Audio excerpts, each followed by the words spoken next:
What's up everyone, it's Farhan from Drone Fate. Welcome to another video. I'm going to be going over a few tips for flying your DJI Air 2S in the winter. The first tip is to make sure that your batteries stay warm when you're going to your location. Make sure that the batteries are in the car when the heater is on, or inside your jacket pocket or any other pocket for that matter, and it is warm instead of leaving them out in the cold. This is an obvious tip, but it's something you should really keep in mind and take care of those batteries. The next tip is to let your drone hover for at least a minute before you fly.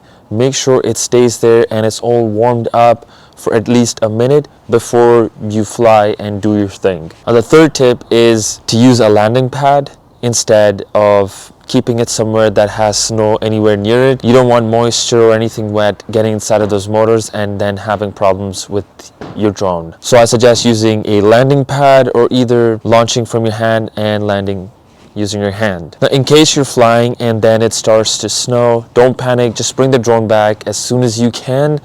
And once you land it, get it inside the car, use a tissue or use some other cloth and just wipe down the propellers and how much ever of the motor area you can, wipe down the gimbal and just leave it there near the heater and let it get all dried up. In colder temperatures, batteries seem to run out faster, so you want to make sure you're bringing the Air 2S back with enough battery remaining just in case you have stronger winds to battle.